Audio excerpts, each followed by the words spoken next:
गुरुदेव भगवान की जय। प्यारे कृष्ण कन्हैया लाल की जय। तैत्तरीय उपनिषद प्रथम बल्ली चल रही है और आज है चतुर्थ अनुवाक। श्री और बुद्धि की कामना वालों के लिए जप और होम संबंधी मंत्र। अब यश छंद शाम इत्यादि मंत्रों से मेधाकामी तथा श्रीकामी पुरुषों के लिए उनकी प्राप्ति के साधन जप और होम बतलाए जाते हैं, क्योंकि वह इंद्र मुझे मेधा से प्रसन्न अथवा बल युक्त करे तथा अतः उस श्री को तू मेरे पास ला। इन वाक्यों में क्रमशः मेधा और श्री प्राप्ति के लिए की गई प्रार्थना के लिंग देखे जाते हैं। यश्छंद साम्रसभो विश्वरूपः छन्दोभ्योऽध्य अमृतात् संबभूव समीन्द्रो मेधया स्पृणोतु अमृतस्य देवधारणो भूयाशं शरीरं मे विचर्षणं जिह्वा मे मधुमत्तमा कर्णाभ्यां भूरिविश्रुवं ब्रह्मणः कोशोऽसि मेधया पिहितः श्रुतं मे गोपाय आवहन्ति वितन्वाना। दूसरा मंत्र। कुर्वाणाच्चिरमात्मनः वासांसि मम गावश्च अन्नपाने च सर्वदा ततो मे श्रियमावह लोमसां पशुभिः सह स्वाहा आमायन्तु ब्रह्मचारिणः स्वाहा विमायन्तु ब्रह्मचारिणः स्वाहा प्रमायन्तु ब्रह्मचारिणः स्वाहा दमायन्तु ब्रह्मचारिणः स्वाहा शमायन्तु ब्रह्मचारिणः स्वाहा। जो वेदों में ऋषभ अर्थात श्रेष्ठ अथवा प्रधान और सर्वरूप हैं तथा वेद रूप अमृत से प्रधान रूप से आविर्भूत हुआ है, वह ओमकार रूप इंद्र संपूर्ण कामनाओं का ईश मुझे मेधा से प्रसन्न अथवा बल युक्त करे। हे देव, मैं अमृत तत्व अर्थात अमृत तत्व हेतुभूत ब्रह्म ज्ञान का धारण करने वाला हूँ। मेरा शरीर विचक्षण अर्थात योग्य हो, मेरी जिह्वा अत्यंत मधुमती मधुर भाषण करने वाली हो, मैं कानों से खूब श्रवण करूं। हे ओमकार, तू ब्रह्म का कोश है और लौकिक बुद्धि से ढका हुआ है, अर्थात लौकिक बुद्धि के कारण तेरा ज्ञान नहीं होता। तू मेरी श्रवण की हुई विद्या की रक्षा कर। मेरे लिए वस्त्र, गऊ और अन्नपान को सर्वदा शीघ्र ही ले आने वाली और इनका विस्तार करने वाली श्री को भेड़ बकरी आदि ऊन वाले तथा अन्य पशुओं के सहित बुद्धि प्राप्त कराने के अनंतर तू मेरे पास ला। स्वाहा, ब्रह्मचारी लोग मेरे पास आवे। स्वाहा, ब्रह्मचारी लोग मेरे प्रति निष्कपट हों। स्वाहा, ब्रह्मचारी लोग प्रमा यथार्थ ज्ञान को धारण करें। स्वाहा, ब्रह्मचारी लोग दम इंद्रिय दमन करें। स्वाहा, ब्रह्मचारी लोग शम मनोनिग्रह करें। स्वाहा, इन मंत्रों के पीछे जो स्वाहा शब्द है वह इस बात को सूचित करता है कि ये हवन के लिए हैं। जो ओमकार प्रधान होने के कारण छंद वेदों में श्रेष्ठ के समान श्रेष्ठ तथा संपूर्ण वाणी में व्याप्त होने के कारण विश्वरूप यानी सर्वमय है। जैसा कि जिस प्रकार शंकुओं पत्तों की नसों से संपूर्ण पत्ते व्याप्त रहते हैं, उसी प्रकार ओमकार से संपूर्ण वाणी व्याप्त है। ओमकार ही सब कुछ है, इस एक अन्य श्रुति से सिद्ध होता है। इसीलिए ओमकार की श्रेष्ठता है। यहाँ ओमकार ही उपासनीय है, इसलिए ऋषभ आदि शब्दों से ओमकार की स्तुति की जानी उचित ही है। छंद अर्थात वेदों से। वेद ही अमृत हैं, उस अमृत से जो प्रधान रूप से हुआ है। तात्पर्य यह है कि लोक, देव, वेद और व्याहृतियों से सर्वोत्कृष्ट सार ग्रहण करने की इच्छा से तप करते हुए प्रजापति को ओमकार ही सर्वोत्तम सार रूप से भाषित हुआ था, क्योंकि नित्य ओमकार की साक्षात उत्पत्ति की कल्पना नहीं की जा सकती। वह इस प्रकार का ओमकार रूप इंद्र, संपूर्ण कामनाओं का स्वामी परमेश्वर, मुझे मेधा द्वारा प्रसन्न अथवा सबल करे। इस प्रकार यहाँ बुद्धि बल के लिए प्रार्थना की जाती है। हे देव, मैं अमृत तत्व के हेतु भूत ब्रह्म ज्ञान का धारण करने वाला हूँ, क्योंकि यहाँ ब्रह्म ज्ञान का ही प्रसंग है तथा मेरा शरीर विचक्षण अर्थात योग्य हो। मूल में भूयासम होऊं, यह उत्तम पुरुष का प्रयोग है। इसे भूयात हो इस प्रकार प्रथम पुरुष में परिणत कर लेना चाहिए। मेरी जिह्वा मधुमत्तमा, अतिशय मधुमती अर्थात अत्यंत मधुर भाषिणी हो। मैं कानों से भूरी अधिक मात्रा में श्रवण करूं अर्थात बड़ा श्रोता हूँ। इस वाक्य का तात्पर्य यह है कि मेरा शरीर और इंद्रिय संघात आत्मज्ञान के योग्य हो तथा उसी के लिए ही बुद्धि की याचना की जाती है। परमात्मा की उपलब्धि का स्थान होने के कारण तू तलवार के कोष के समान ब्रह्म यानी परमात्मा का कोष है। क्योंकि तू ब्रह्म का प्रतीक है, तुझ में ब्रह्म की उपलब्धि होती है, वही तू मेधा अर्थात लौकिकी बुद्धि से आच्छादित यानी ढका हुआ है। अर्थात सामान्य बुद्धि पुरुषों को तेरे तत्व का ज्ञान नहीं होता। मेरे श्रुत अर्थात श्रवण पूर्वक आत्मज्ञानादि विज्ञान की रक्षा कर अर्थात उसकी प्राप्ति एवं अविस्मरण आदि कर। ये मंत्र मेधाकामी पुरुष के जप के लिए हैं। अब लक्ष्मीकामी पुरुष को होम के लिए मंत्र बतलाए जाते हैं।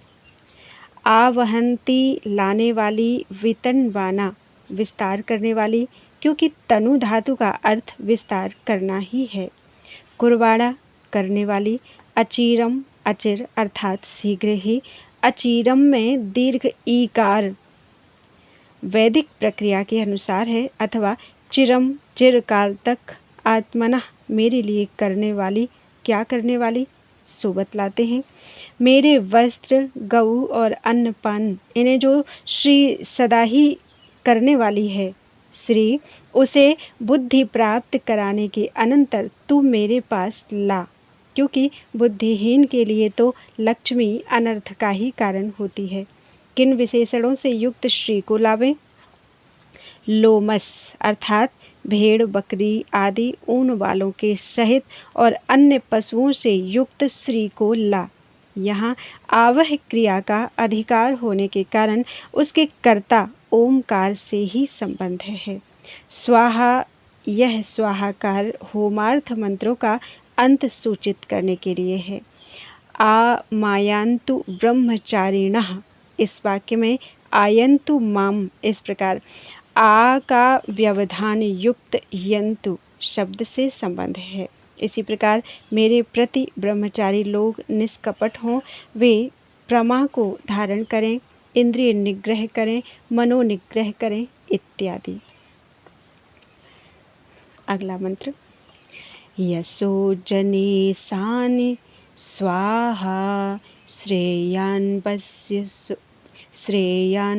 वस्य सोसानि स्वाहा तं त्वा भग प्रविशानि स्वाहा समा भग प्रविश स्वाहा तस्मिन् सहस्रशाखे निभगाहं त्वयि मृजे स्वाहा यथापः प्रवतायन्ति यथा मासा अहर्जरम् एवं मां ब्रह्मचारिणो धातरायन्तु सर्वतः स्वाहा प्रतिवेशोऽसि प्रमा पाहि प्रमापद्यस्व। मैं जनता में यशस्वी हूँ स्वाहा। मैं अत्यंत प्रशंसनीय और धनवान हूँ स्वाहा। हे भगवान, मैं उस ब्रह्मकोश भूत तुझ में प्रवेश कर जाऊं स्वाहा। हे भगवान, वह तू मुझ में प्रवेश कर स्वाहा। हे भगवान, उस सहस्र शाखा युक्त अर्थात अनेकों भेद वाले तुझ में मैं अपने पापाचरणों का शोधन करता हूँ स्वाहा। जिस प्रकार जल निम्न प्रदेश की ओर जाता है तथा महीने अहर्जर संवत्सर में अंतर्हित हो जाते हैं, उसी प्रकार हे धाता ब्रह्मचारी लोग सब ओर से मेरे पास आवें स्वाहा। तू शरणागतों का आश्रय स्थान है, अतः मेरे प्रति भासमान हो, तू मुझे प्राप्त हो।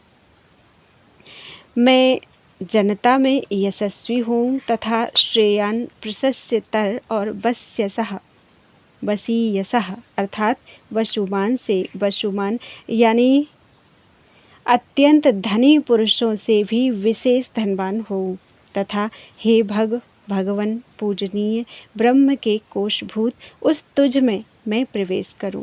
तात्पर्य यह है कि तुझ में प्रवेश करके तुझसे अनन्य हो मैं तेरा ही रूप हो जाऊं तथा तू भी हे भगवन मुझ में प्रवेश कर, अर्थात हम दोनों की एकता ही हो जाए। हे भगवन, उस सहस्र शाख अनेकों शाखा भेद वाले तुझ में मैं अपने पाप कर्मों का शोधन करता हूँ।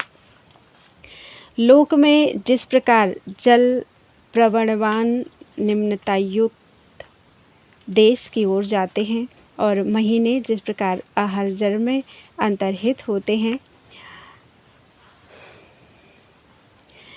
अजरहर संवत्सर को कहते हैं क्योंकि वह अहह दिनों के रूप में परिवर्तित होता हुआ लोकों को जीर्ण करता है, अथवा उसमें अहह दिन जीर्ण यानी अंतर्भूत होते हैं, इसलिए वह अहर्जर है। उस संवत्सर में जिस प्रकार महीने जाते हैं, उसी प्रकार हे धाता मेरे पास सब ओर से संपूर्ण दिशाओं से ब्रह्मचारी लोग आवे। प्रतिवेश श्रम निवृत्ति के स्थान अर्थात समीपवर्ती ग्रह को कहते हैं। इस प्रकार तू प्रतिवेश के समान प्रतिवेश यानी अपना अनुशीलन करने वालों का दुख निवृत्ति का स्थान है, अतः तू मेरे प्रति अपने को प्रकाशित कर और मुझे प्राप्त हो, अर्थात पारद संयुक्त लोहे के समान तू मुझे अपने से अभिन्न कर ले।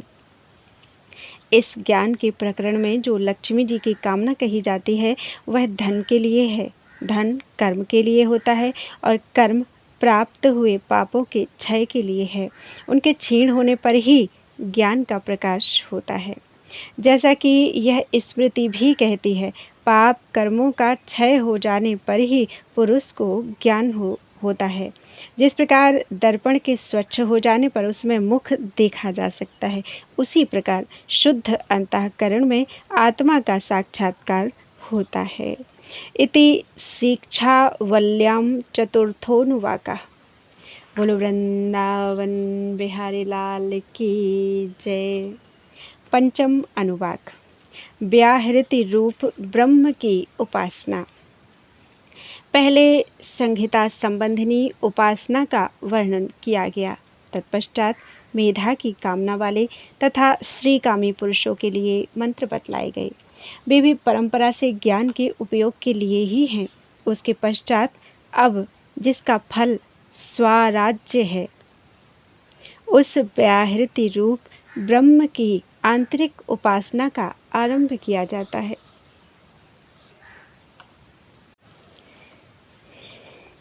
भूर्भुवः शुभरिति वा एतास्तिस्रो व्याहृतयः तासामुहा स्मैतां चतुर्थी महाचमस्यः प्रवेदयते मह इति तद्ब्रह्म सा आत्मा अंगान्यन्या देवताः भूरिति वा अयं लोकः भुव इत्यन्तरिक्षं सुवरित्यसौ लोकः।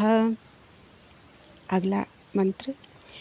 मह इत्यादित्यः आदित्येन वाव सर्वे लोका महीयन्ते भूरिति वा अग्निः भुव इति वायुः सुवरित्यादित्यः मह इति चन्द्रमाः चन्द्रमसा वाव सर्वाणि ज्योतींसि महीयन्ते भूरिति वा ऋचः भुव इति सामानि शुभरिति यजूंसि।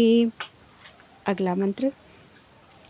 मह इति ब्रह्म ब्रह्मणा वाव सर्वे वेदा महीयन्ते भूरिति वै प्राणः भुव इत्यपानः सुवरिति व्यानः मह इत्यन्नम् अन्नेन वाव सर्वे प्राणा महीयन्ते ता वा एताश्चतुर्धा चतस्रो व्याहृतयः ता यो वेद स वेद ब्रह्म सर्वैस्मै देवा बलिमावहन्ति। भूः भुवः और श्वः ये 3 व्याहृतियाँ हैं। उनमें से महः इस चौथी व्याहृति को महाचमस्य महाचमस का पुत्र जानता है। वह महः ही ब्रह्म है, वही आत्मा है, अन्य देवता उसके अंग अवयव हैं। भूः यह व्याहृति यह लोक है, भुवः अंतरिक्ष लोक है और शुवः यह स्वर्ग लोक है तथा महः आदित्य है। आदित्य से ही समस्त लोक वृद्धि को प्राप्त होते हैं। भूः यही अग्नि है, भुवः वायु है, शुवः आदित्य है तथा महः चंद्रमा है। चंद्रमा से ही संपूर्ण ज्योतियां वृद्धि को प्राप्त होती हैं।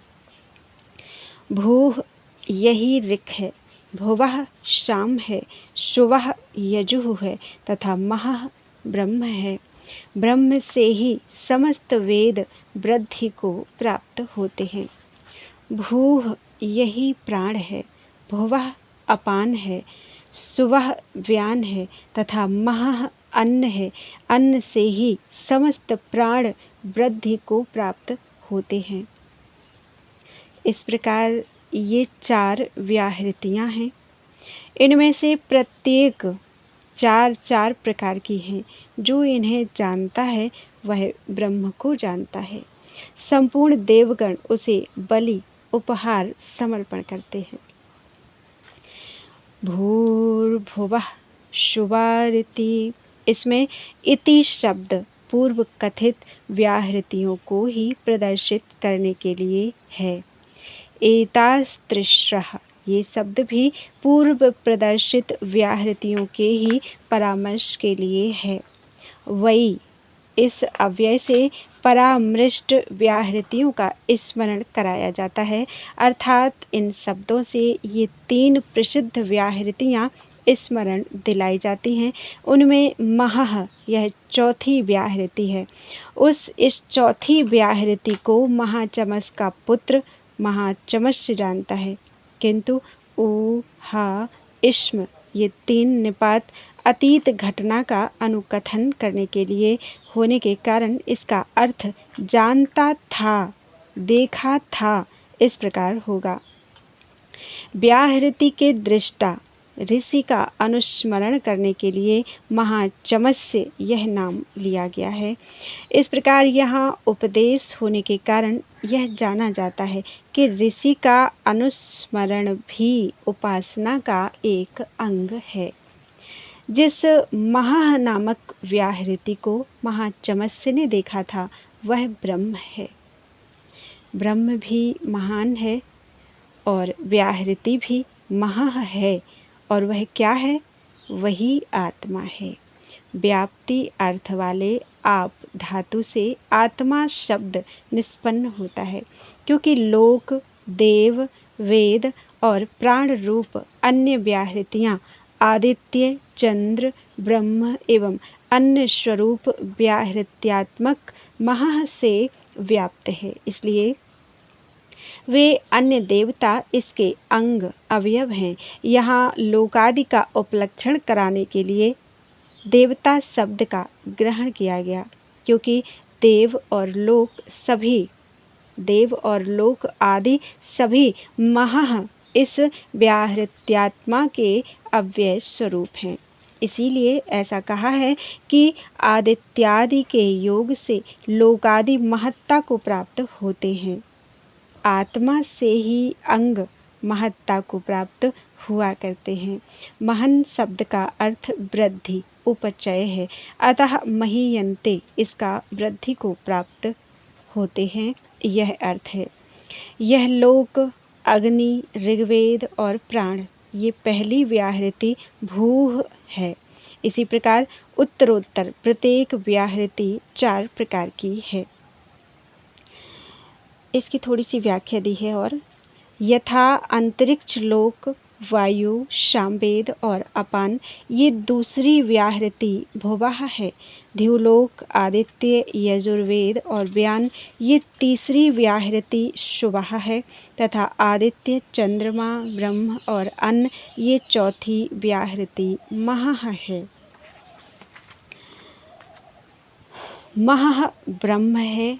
ब्रह्म का अर्थ ओंकार है, क्योंकि शब्द के प्रकरण में अन्य किसी ब्रह्म का होना असंभव है।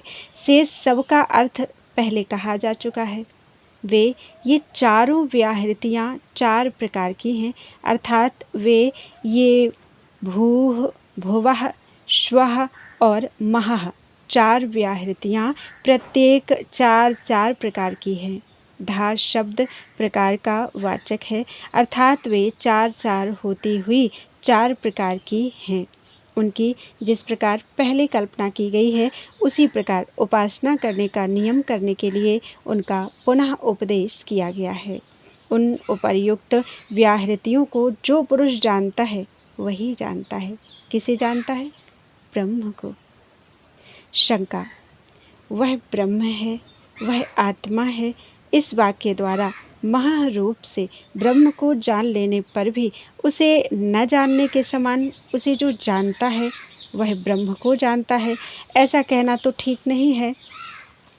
समाधान: ऐसी शंका नहीं करनी चाहिए, क्योंकि उस ब्रह्म विषयक ज्ञान के विषय में विशेष कहना अभीष्ट होने के कारण इस प्रकार कहने में कोई दोष नहीं है। यह ठीक है कि इतना तो जान लिया कि चतुर्थ व्याहृति रूप ब्रह्म है, किंतु हृदय के भीतर उपलब्ध होना तथा मनोमयत्वादि रूप उसकी विशेषताओं का तो ज्ञान नहीं हुआ। अगले अनुवाक में शांति समृद्धम इस वाक्य तक कहा हुआ विशेष रूप धर्म समूह ज्ञात नहीं है। उसे बतलाने की इच्छा से ही शास्त्र ने ब्रह्म को ना जाने हुए के समान मानकर वह ब्रह्म को जानता है ऐसा कहा है। इसलिए इसमें कोई दोष नहीं है। इसका अभिप्राय यह है कि जो पुरुष आगे बतलाए जाने वाले धर्म समूह से विशिष्ट ब्रह्म को जानता है वही ब्रह्म को जानता है। अतः आगे कहे जाने वाले अनुवाक से इसकी एक वाक्यता है, क्योंकि इन दोनों अनुवाकों की एक ही उपासना है। ज्ञापक लिंग होने से भी यही बात सिद्ध होती है। छठे अनुवाक में भू भूरित्यग्नौ प्रतितिष्ठति इत्यादि फलश्रुति इन दोनों अनुवाकों में एक ही उपासना होने का लिंग है।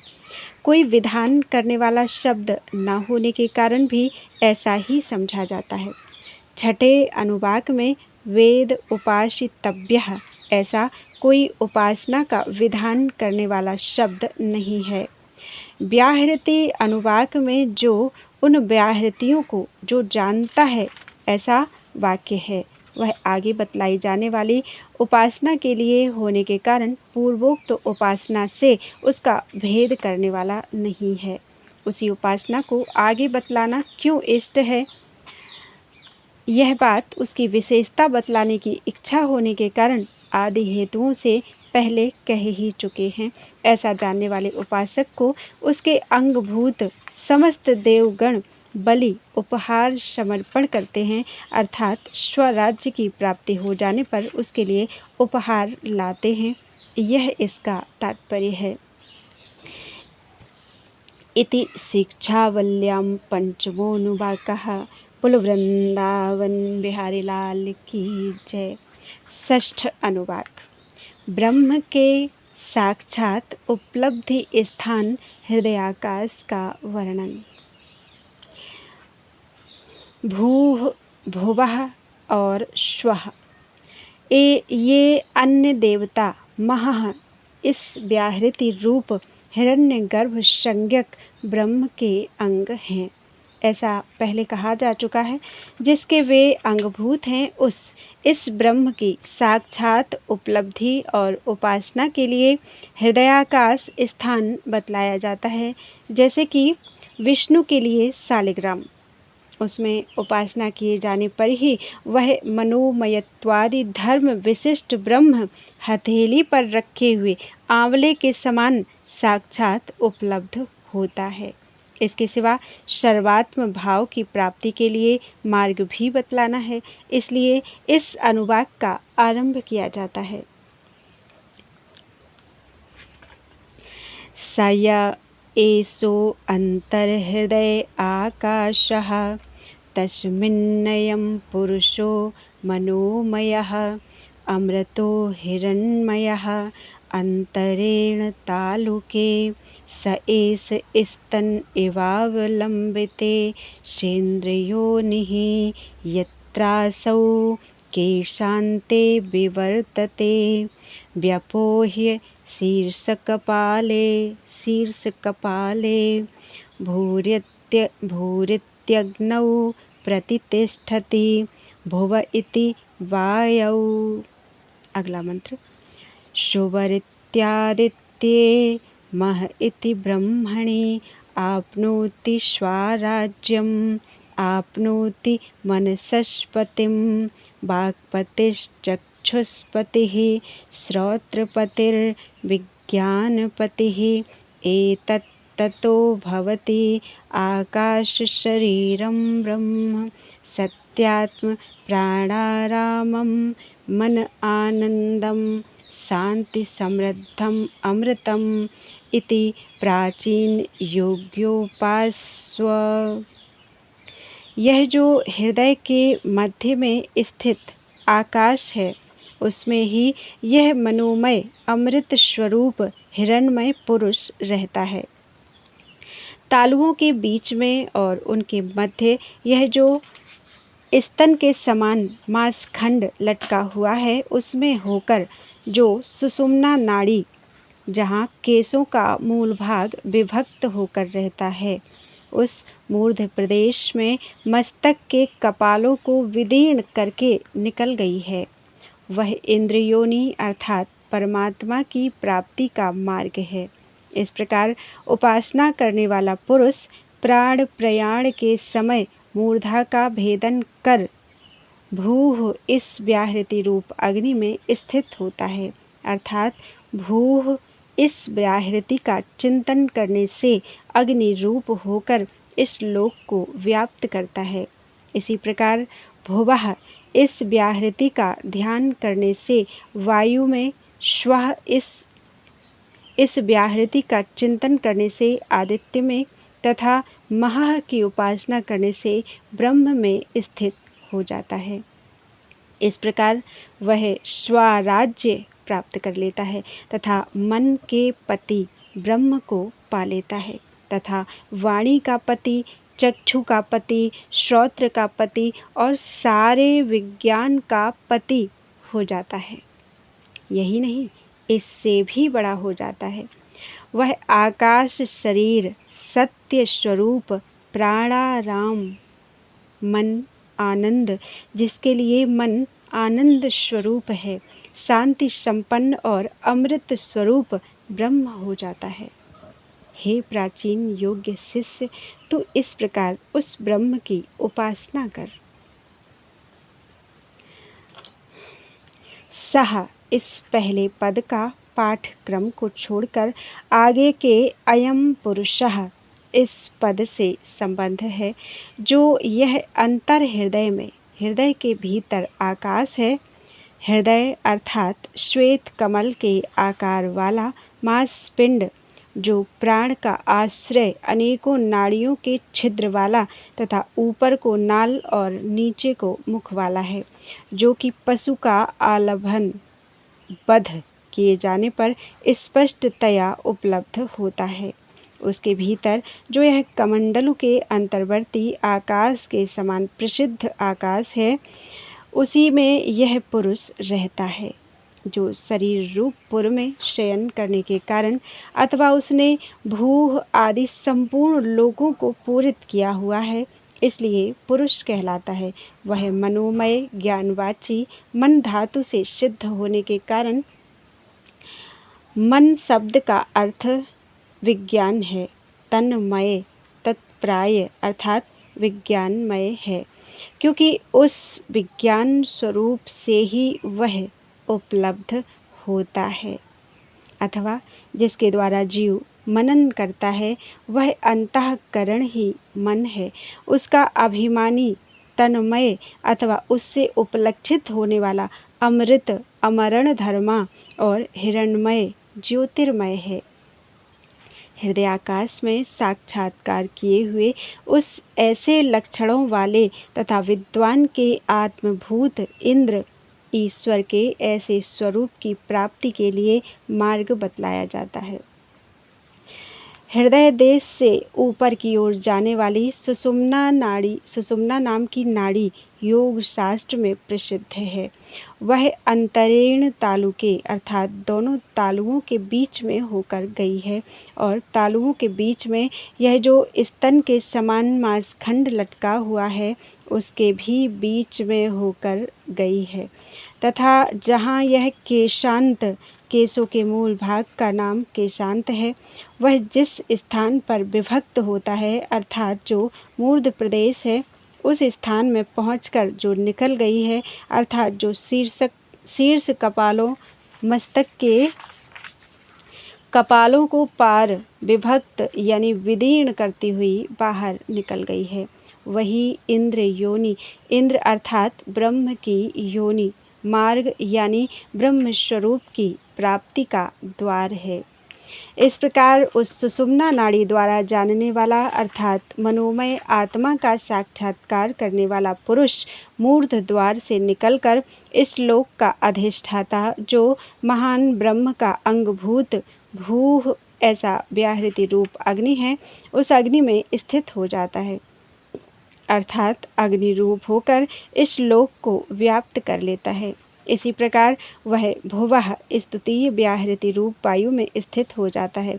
इस प्रकार प्रतितिष्ठति इस क्रिया की अनुवृत्ति की जाती है तथा ऐसे ही शुभः इस तृतीय व्याहृति रूप आदित्य में और महः इस चतुर्थ व्याहृति रूप अंगी ब्रह्म में स्थित होता है।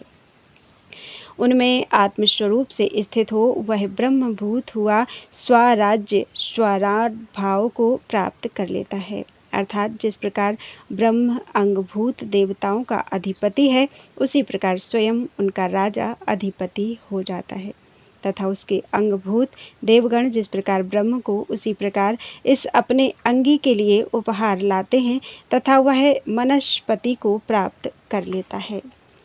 ब्रह्म सर्वात्मक होने के कारण संपूर्ण मनों का पति है। वह सारे ही मनो द्वारा मनन करता है। इस प्रकार उपासना द्वारा विद्वान उसे प्राप्त कर लेता है। यही नहीं, वह वाक्पति संपूर्ण वाणियों का पति हो जाता है तथा चक्षुष्पति नेत्रों का स्वामी, श्रोत्रपति कानों का स्वामी और विज्ञानपति विज्ञानों का स्वामी हो जाता है। तात्पर्य यह है कि सर्वात्मक होने के कारण वह समस्त प्राणियों की इंद्रियों से इंद्रियवान हो जाता है। यही नहीं, वह तो इससे भी बड़ा हो जाता है। सो क्या? बतलाते हैं। आकाश शरीर, आकाश जिसका शरीर है अथवा आकाश के समान जिसका सूक्ष्म शरीर है, वही आकाश शरीर है। वह है कौन? प्रकृत ब्रह्म, अर्थात वह ब्रह्म जिसका यहाँ प्रकरण है। सत्यात्म, जिसका मूर्तामूर्त रूप सत्य अर्थात अमिथ्या सत्यात्म कहते हैं। प्राणाराम, प्राणों में जिसका रमण अर्थात क्रीड़ा है अथवा जिसमें प्राणों का आरमण है, उसे प्राणाराम कहते हैं। मन आनंदम, जिसका मन आनंदभूत अर्थात सुखकारी ही है, वह मन आनंद कहलाता है। शांति समृद्धम, शांति उपशम को कहते हैं। जो शांति भी है और समृद्ध भी, वह शांति समृद्ध है अथवा शांति के द्वारा उस समृद्ध ब्रह्म की उपलब्धि होती है, इसलिए उसे शांति समृद्ध कहते हैं। अमृत, आमरण धर्मी, ये अधिकरण में आए हुए विशेषण उस मनोमय आदि में ही जानने चाहिए। इस प्रकार मनोमयत्व आदि धर्मों से विशिष्ट उपर्युक्त ब्रह्म की हे प्राचीन योग्य तू उपासना कर। यह आचार्य की उक्ति उपासना के आदर के लिए है। उपासना शब्द का अर्थ तो पहले बतलाया ही जा चुका है। उपनिषद का अर्थ ही उपासना है। इति शिक्षाबल्याम षष्ठोनुवाकः। बोलो वृंदावन बिहारी लाल की जय।